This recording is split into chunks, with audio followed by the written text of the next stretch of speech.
Good morning students. ધોરણ 11 વિજ્ઞાન પ્રવાહ ની અંદર આપણો ચેપ્ટર નંબર 4 ચાલતો હતો ફિઝિક્સની અંદર, બરાબર. 11 સાયન્સની અંદર જ આપણું ચેપ્ટર નંબર 4 ચાલતું હતું, મોશન ઇન અ પ્લેન એટલે કે સમતલમાં ગતિ, બરાબર. આજનો જે વિડીયો છે એ ઇંગ્લિશ મીડિયમ ગુજરાતી મીડિયમ બંને માટે સેમ છે, કારણ કે એક સિમ્પલ ટૉપિક છે એટલા માટે. નેક્સ્ટ આપણે આની આગળના વિડીયોની અંદર આપણે ગુજરાતીવાળાની વાત કરીએ તો આપણે પેલો 4.1 ઉદાહરણ જોઈ લો, પ્લસ 4.2 પણ જોઈ લો કે જેમાં સમાંતર બાહુ ચતુષ્કોણના નિયમનું આપણે સૂત્ર સાબિત કરેલું હતું, બરાબર છે સ્ટુડન્ટ્સ. એટલે એ વસ્તુ આપણે આગળ જોઈ લીધેલી હતી અને એની દિશા એનું સૂત્ર, પછી એનો દાખલો આપણે જોયેલો હતો, બરાબર. હવે જે આપણે આજે જોવાનું છે, બરાબર, ઇંગ્લિશવાળા માટે સમજી લેજો. પેરેલેલોગ્રામનો આપણે દાખલો જોઈ લીધેલો, સમ જોઈ લીધેલો હતો, બરાબર. એની થિયરી પણ જોઈ લીધેલી હતી, બરાબર. હવે આજે આપણે જે જોવાનું છે એ છે ઇન્સ્ટન્ટેનિયસ વેલોસિટી. ગુજરાતીમાં એને કહેવાશે તત્કાલીન વેગ, જે તમે લોકો આગળ ત્રીજા ચેપ્ટરમાં ભણી જ ગયા છો, બટ આની અંદર વેક્ટર ફોર્મમાં આવશે પોઝિશન, એટલા માટે આપણે જોવાનું છે. બાકી કરવાનું કંઈ સેમ જ છે. ઇન્સ્ટન્ટેનિયસ વેલોસિટીનો મિનિંગ થશે વી ઇઝ ઇક્વલ ટુ, મતલબ ઇન્સ્ટન્ટેનિયસ વેલોસિટી એટલે આપણે આ થશે, પરંતુ બટ વેક્ટર છે એટલા માટે એનું મેગ્નિટ્યુડ એટલે કે દિશા મૂલ્ય અને ડાયરેક્શન એટલે કે દિશા આપણે ફાઇન્ડ કરવી પડશે, બરાબર. તો એ બધા માટે સૌથી પહેલી વસ્તુ, તમને જે વેલોસિટી આપી હોય, જે પોઝિશન આપ્યો હોય, એ પોઝિશનને તમારે ડિફરન્સિએશન કરવાનું, જેનાથી તમને આઈ કેપ અને જે કેપમાં આન્સર મળશે, અને તેનું તમારે મેગ્નિટ્યુડ ફાઇન્ડ કરવાનું આ રીતે, બરાબર. તો તને પહેલાંમાં તો કેવું હતું, ડાયરેક્ટ આપણે વેલ્યુ ટીની અંદર મૂકી દેતા હતા એટલે આપણને આન્સર મળી જાય. આમાં બી ટીની અંદર વેલ્યુ મૂકી જ દેવાની, પણ તમને આઈ કેપ અને જે કેપમાં આન્સર મળશે. એટલે પછી તમારે એનું મેગ્નિટ્યુડ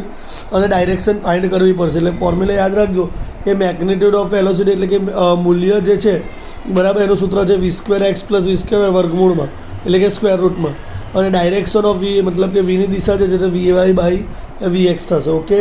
તો સ્ટુડન્ટ્સ આટલી વસ્તુ આપણે ધ્યાન રાખજો. એટલે પહેલાં ત્રીજા ચેપ્ટર જેવું છે, પણ ત્રીજા ચેપ્ટરમાં ડાયરેક્ટ આપણે કિંમત મૂકીએ તો એક આપણને વેલ્યુ મળી જતી હતી કોઈ પણ, બરાબર. ફોર એક્ઝામ્પલ હું તમને એવું સિમ્પલ કહું કે આવું આપતા હતા કે ભાઈ 3t² ઓછા 4t + 5 આવું આપતા હતા, x ઇઝ ઇક્વલ ટુ, હવે આનું આપણે વી કરીએ એટલે શું થશે,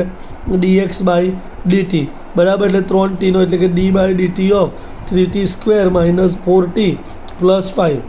3 બહાર નીકળે, t² નું થશે 2t ઓછા 4t નું 4. હવે t is equal two 1 second આપેલું છે,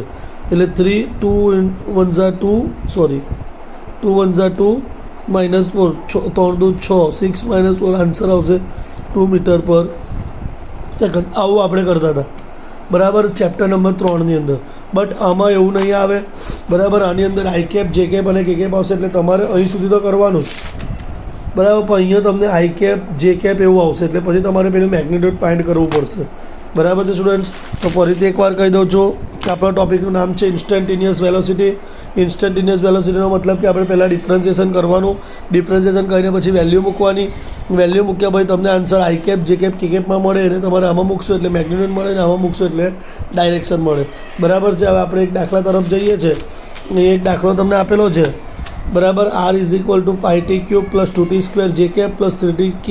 કે કેપ. ફાઇન્ડ ધ વેલોસિટી એટલે કે વેગ શોધવાનો છે, t is equal to 5 second. જોજો હવે એકદમ ધ્યાનથી, અહીં તમને પોઝિશન વેક્ટર આપ્યો છે 5t³ આઈ કેપ + 2t² જે કેપ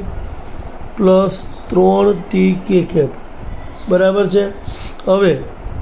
ધેરફોર આપણે વી ફાઇન્ડ કરવાનું છે. શું ફાઇન્ડ કરવાનું છે?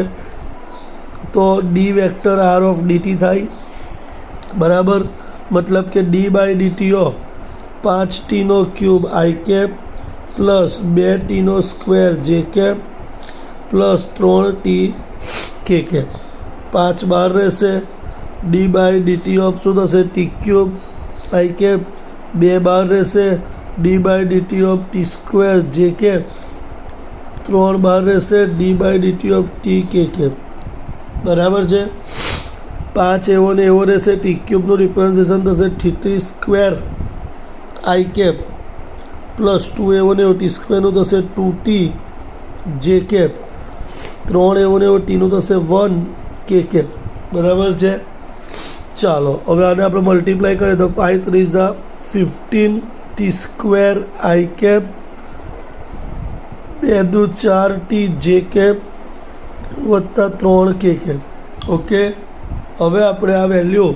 ટી ઇઝ ઇક્વલ ટુ કેટલી સેકન્ડમાં મૂકવાનું છે 5 તો એ લખીએ છીએ for t is equal to 5 second મતલબ 5 સેકન્ડ માટે વી ઇઝ ઇક્વલ ટુ 15 5નો વર્ગ i cap 5 square i cap plus 4 into 5 j cap plus 3 into k cap થઈ ગયો બરાબર 5નો વર્ગ થશે 25 બરાબર 25 ગુણ્યા 25 મલ્ટીપ્લાય બાય 15 બરાબર આન્સર આવશે 375 આઈ કેપ 4 પંચા 20 જે કેપ વત્તા 3 કે કેપ બરાબર છે આટલી વસ્તુ આપણી થઈ ગઈ હવે આપણે શોધવાનું છે એનું મેગ્નિટ્યુડ એટલે અહીંયા લખીશું મેગ્નિટ્યુડ એટલે કે માટે વીનું મૂલ્ય એટલે magnitude of v is equal to under root of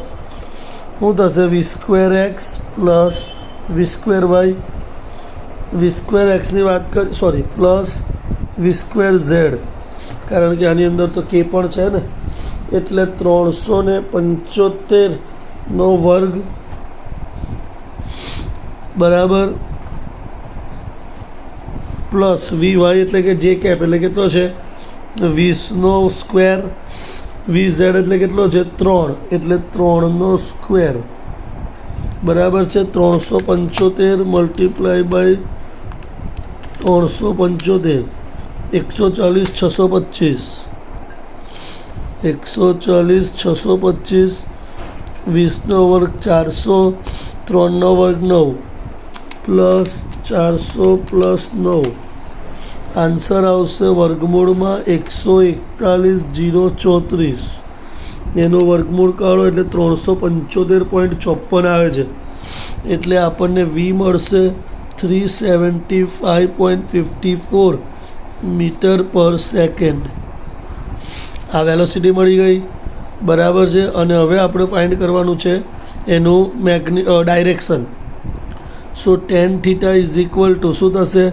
we by v x so v y કેટલો થશે તો વી વાય આપણો છે 20 અને આ છે 375 એટલે 20 ડિવાઈડ બાય 375 એટલે 20 divide by 375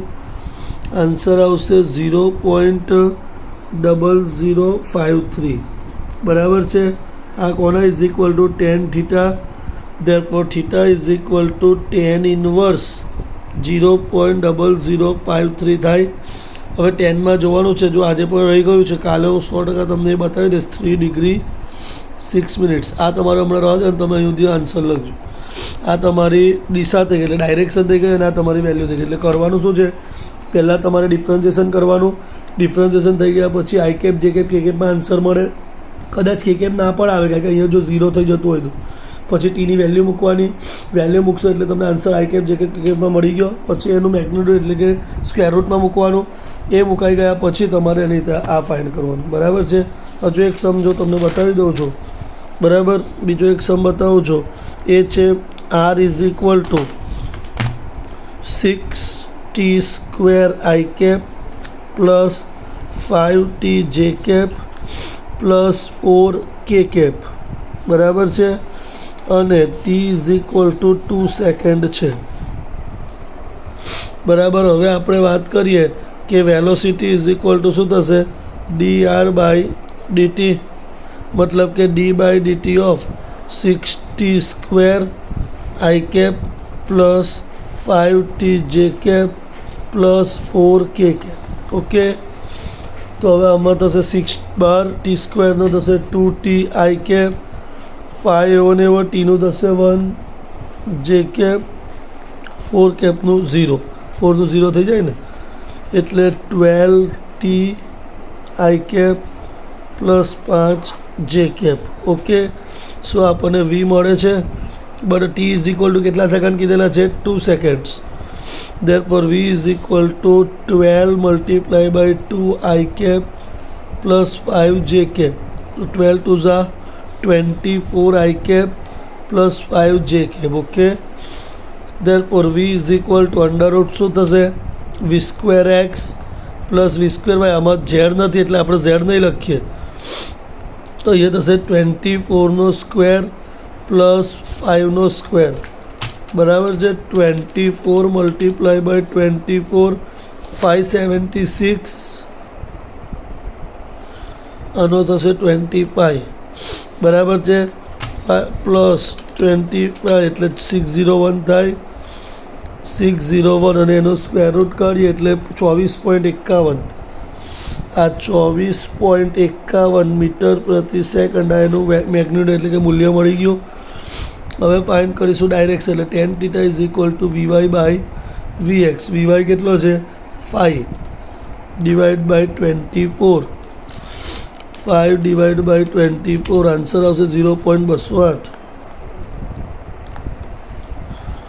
tan θ is equal so θ is equal to tan inverse 0.208 okay તો આ વસ્તુ તમારો થઈ ગયું બરાબર હવે આના તમને હું એ જે એક્સ્ટ્રા દાખલા મોકલું છું એ તમારે આજે કમ્પ્લીટ કરી દેવાનું છે સાંજ સુધીમાં મને મોકલવાના છે બરાબર એટલે આ આપણું ઇન્સ્ટન્ટેનિયસ વેલોસિટી થયો એટલે કે તત્કાલીન વેગ થયો કાલે ઇન્સ્ટન્ટેનિયસ એસેલરેશન એટલે કે તત્કાલીન પ્રવેગના દાખલા જોઈશું ઓકે થેન્ક યુ